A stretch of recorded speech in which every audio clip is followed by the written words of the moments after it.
Well, hello there. Welcome to the JAGGY THISTLE Podcast. Kenny Farquharson here in Edinburgh, talking to you about Scottish politics and Scottish culture.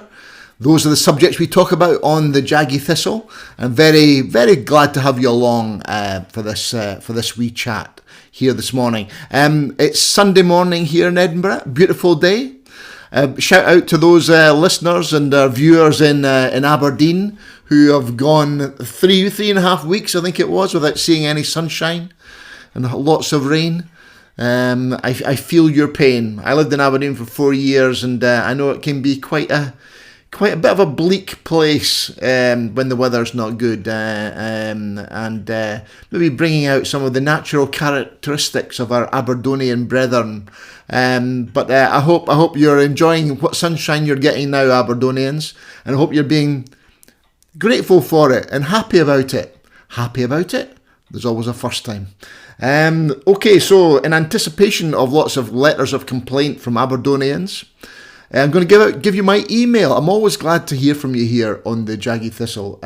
So you can talk to me about anything. You can talk to me about what I'm talking about here, and about Scottish politics, Scottish culture in general. My email address is thejaggythistle@substack.com. Always glad to hear from you. And also, if you want to dig a little bit deeper into my writing about politics, I write a weekly column on Scottish politics for the Times newspaper. I've done that every week since 2015. So there's a lot of stuff there you can which if you're interested in a little bit more in-depth political coverage, then do check out my columns in the Times newspaper. Elsewhere, the JAGGY THISTLE has been busy. On the JAGGY THISTLE website, you can check out my recent post in which I wrote about the Keith Folk Festival. I went to Keith last year for the 50th anniversary of their folk festival, and I took some pictures, documentary photography, black and white, in my picture post style. I always try to emulate the great 1950s picture post photographers who are my heroes, and that's the style of photography I do. So pictures there of the people singing and children in the competitions, and a long 6,000, 7,000 word essay about the folk festival, what I encountered, and what it made me think about notions of home, about belonging, about national identity, about Scottish culture more generally, and how that fits into the politics of our age. So I'm pleased with how that turned out. It's the kind of piece I want to be writing on the JAGGY THISTLE. Long form, narrative, non-fiction, illustrated with documentary photography. I don't have a pithy phrase for it yet. A long read with pictures is probably the best I can come up with. But if you want to kind of if you want to explore Scottish culture in its full implications for Scottish life and politics in the world we're living in now, that's a good place to start if you want to get a wee taste of what I'm writing about that. So, preliminaries over. Not quite actually. You should always. Also, I've got to remind you to subscribe to this channel that you're on, so you don't miss any of these podcasts in the future. So whether you're on Amazon, on YouTube, watching this on video, or watching it on video on Substack, or if you're listening as a podcast, audio podcast, old style, on Apple Podcasts or Spotify. Subscribe to the channel so that you don't miss any of these in the future. Good, right. That's all the housekeeping out of the way. We can get on with things now. Today, Sunday morning in Edinburgh, I'm going to talk to you about Anas Sarwar and what I think may yet prove to be a little bit of an inflection point, not just in the Holyrood election. We're in the middle of the Holyrood election campaign, but also in Scottish politics in general. And that's a big statement, and I'll hopefully justify that in the next 20 minutes or so in our conversation here. So as I say, an inflection point where before Scottish politics, devolutionary politics, up to this point, have had a certain pattern, especially in the relationships between the UK parties and their Scottish, I was going to say branches, but their Scottish manifestations, shall we say. But I think this is about to change. And it's going to be a big change. It's going to be a consequential change. So let's remind ourselves what happened. Less than a week ago, less than a week. Last Monday, in fact, Anas Sarwar stood up in a press conference and denounced the Prime Minister, Keir Starmer. He called for the Prime Minister's resignation. And Sarwar is the elected leader of the Scottish Labour Party, and he was calling for the resignation of the UK Labour Party leader. Now, this is an extraordinary moment, and we're going to look at the implications of that today. And, you know, there's some interesting background to that event in the Sunday Times today, one of my sister papers. And Sarwar has been telling friends that about the moment he realised he had to do this. And it was a few days beforehand when he was talking, I think it was in the Scottish Parliament, he was talking at First Minister's questions, grilling John Swinney, the First Minister, about the Queen Elizabeth Hospital scandal in Glasgow.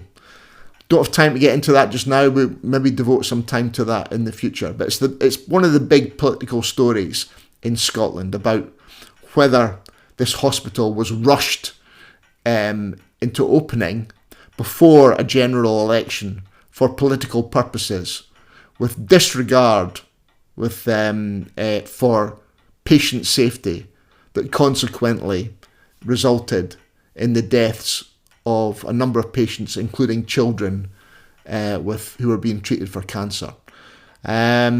So this is it's a story marbled and laden and larded with tragedy, and it's of obviously important consequence for the Holyrood election. So Sarwar had been talking about this in Parliament, but when he came out of the chamber, the only thing the reporters wanted to ask him about was Peter Mandelson, because that was the big UK story of the moment. And, you know, in the words that Sarwar grabbed out of the air for when he was talking about the Mandelson thing, was the importance of honesty, the importance of transparency in politics. And as he walked away from that encounter with the reporters, he told friends later that he had a kind of moment of clarity, and he realised that if he himself was to live up to that kind of language, the language of honesty and transparency in politics, he needed to change the way he was fighting the Holyrood election. He needed to be more transparent about what he really felt about the Labour government at Westminster. He needed to be more honest with himself and with the voters he hoped to represent, the Scottish electorate, about how he felt about the flaws and the mistakes and the missteps of the Starmer government over the last year and a half. And this was what led to the extraordinary press conference down I think it was in the Trades Hall in Glasgow. And I think inevitably the Westminster press, the Westminster bubble, the lobby bubble, which regular listeners to this podcast will know, I don't entirely agree with the world view of the Westminster lobby, for the very simple fact I'm not a member of it, and I live and operate and think 400 miles away in a different bubble. I live in a Scottish bubble. Well, hopefully not a bubble. We tend to look at the world as well. Anyway, let's not get distracted. The Westminster view of the Sarwar press conference was that it was a failure. Not only was it a failure, he'd made a fool of himself. He'd gone into it without preparation and without guaranteeing people would, it wasn't part of a plan. He'd done it without guaranteeing people would come in support of him, and that it would start a cascade of resignations and calls, and Starmer would have to go. And because this didn't happen, the Westminster view of Sarwar's big moment was that it was an utter failure and a humiliation, which, to my mind, totally missed the bleeding point of it, okay? Because its purpose was not to start a cascade or an avalanche of resignations.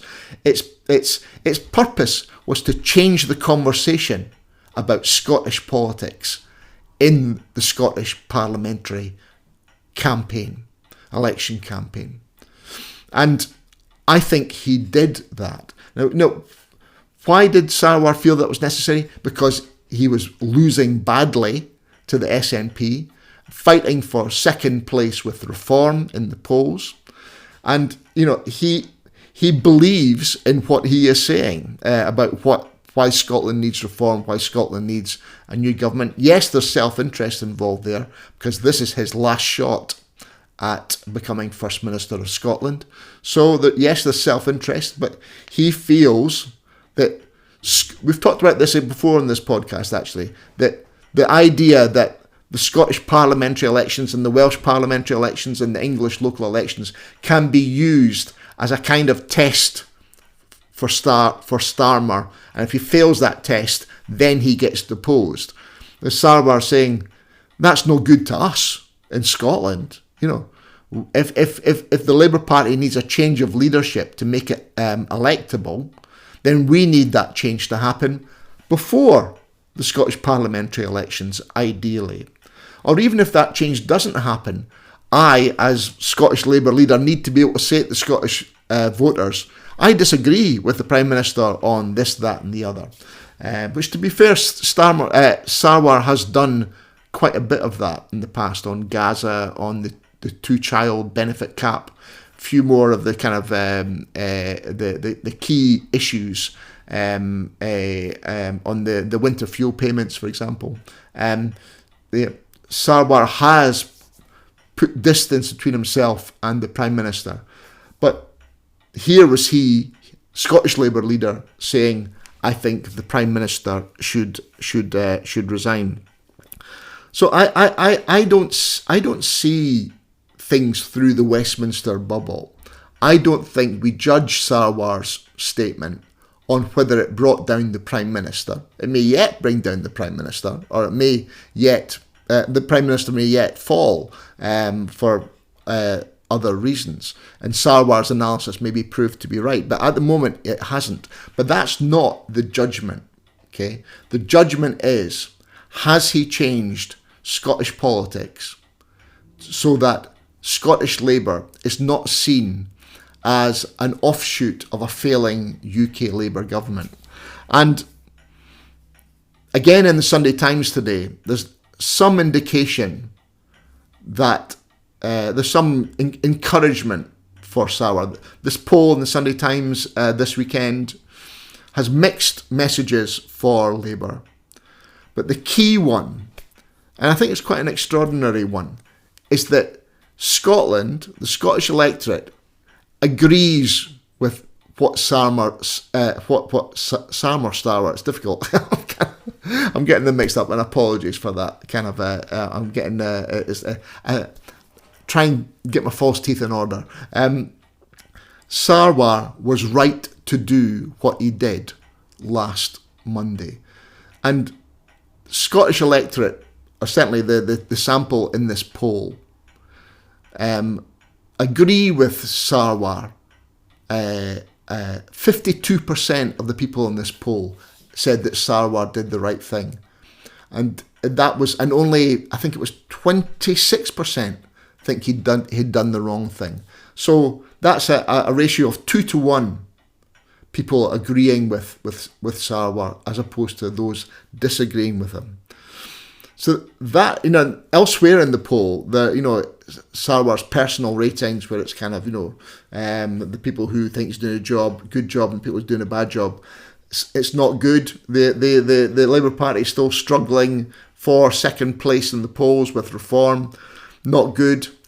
But what this does, this poll showing support for Sarwar's big gesture, is a starting point. And we'll come back to what that means later on.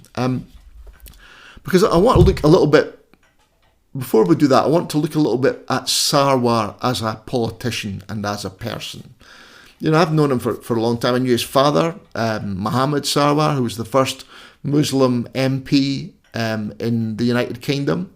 I knew him in the 90s when he was fighting to get elected. I knew him quite well there. Very fine man. Went on to be governor of the Punjab in Pakistan. Sarwar comes from a political family, had to face all kinds of racism when he was growing up. Some people say he's got a sense of entitlement. That may or may not be true. You can sometimes pick that up from him. And I once asked him, I said, why do you think you can become First Minister when the previous 5 or 6, I can't remember how many it is, Scottish Labour leaders have failed? And his answer to me about this was, I think it struck me as a bit curious, because he said, it's because I want it more. And I didn't really like this answer from him. For me, it sounded a bit arrogant, and worse, it was I took it as a sign of avoidance, because it meant that I don't need to make the big policy or strategy changes that this job requires, or are required for a Scottish Labour victory, because the force of my sparkling personality will be enough, and the force of my drive and determination will be enough to take us there. That may have been an unfair assessment, but that's certainly how I took it at the time. I think what's happened in the interim is that Sarwar, how actors, you can get method actors who, to get into a role, they become the character they are being asked to play. And I think there's a bit of that in Sarwar. Sarwar is a method politician. He has talked himself. He has become the First Minister in waiting, the putative First Minister of Scotland. And he has robed himself in this role that he intends to play in the life of the nation. And that's partly what has brought him to this point of this rupture with the UK Labour Party, is that he feels that this is necessary for him, necessary for his party, despite the pain, and there's been a lot of pain. He's been called treacherous by a Labour MP over this. There are people who are furious at him for doing this. Starmer loyalists, general kind of leadership loyalists, regardless who the leadership is. This is he has a personal relationship with Starmer, one that has been a very good relationship in the past. So he was realising he was putting that in jeopardy. So he has come to that conclusion as the putative First Minister of Scotland. And again, the Westminster bubble don't get it. They just don't understand it. There was one particular commentator when this was unfolding last Monday who said, Sarwar sounded so parochial when he was standing up there talking about the future of the UK Prime Minister, but sounding parochial, talking about Scottish hospitals and Scottish schools. No. No, Westminster bubble. That is not how things are thought of here in Scotland. 400 miles away, we have our own politics. I admit occasionally we do have a Scottish bubble, okay? But we are talking about our lives, our health service, our schools, our justice system, our national polity, as expressed in a parliament that has been with us since 1997.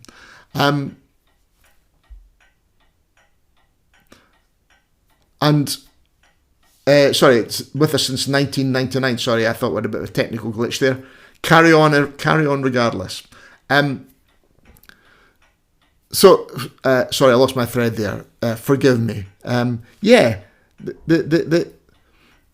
Sarwar and John Swinney are fighting to be the First Minister of Scotland and Keeper of the Great Seal of Scotland. And this is a big deal, Westminster bubble, okay? This isn't just kind of parochial politics. This is the Keeper of the Great Seal of Scotland is a role which has been carried in one form or another by politicians for 1,000 years. You know, the first known example of the Great Seal of Scotland is actually kept in Durham Cathedral and dates back 1,000 years, almost 1,000 years, to the year 1094. So this is consequential. This is not parochial. This for us is national. Okay, and this is despite whether or not you're a believer in devolution or independence or federalism or confederalism or any of the other various isms that any of the options available to Scotland in its place in the world and on this island and in this continent. We are a national polity and we deserve to be taken seriously on our own terms, regardless of how we see ourselves in a broader constitutional context. So I reject the charge of parochialism. I think we are taking our national politics seriously, and Sarwar is taking our national politics seriously and deserves the credit for that. Particularly strange at a time when the SNP is fighting a Scottish parliamentary election entirely on Westminster issues. The SNP campaign is entirely about, getting rid of the Prime Minister, getting rid of Starmerism. It's entirely on, a protest vote against the Labour government. And you have the Scottish Labour Party saying, no, let's have a Scottish election about Scotland, about our children, about our old people, about our care homes, about our the safety on our streets, rather than on what's happening 400 miles to the south. And I think we'll return to that at some point, because the SNP needs a new campaign. This is Sarwar has scuppered the SNP's campaign. They need a new line, and fast. So to sum up, I think Sarwar did the right thing for him, sure, the right thing for his self-interest, sure, but also he did the right thing for Scotland. Okay, he did the right thing for the Scottish election and the right thing for the Scottish electorate in giving them the option of a Labour Party that is not beholden to the UK Labour Party or the Prime Minister, but is fighting a Scottish parliamentary election on Scottish terms, with a view to having a genuine contest for First Minister of Scotland. So, and I think what Sarwar has achieved, and I think the poll in the Sunday Times has shown this, is that it's given him permission to speak. Okay? Before, people in Scotland were so furious with the Starmer government for a range of missteps that they weren't allowing the Scottish Labour Party house room. They weren't allowing it to have a say. The mistakes of the Labour government had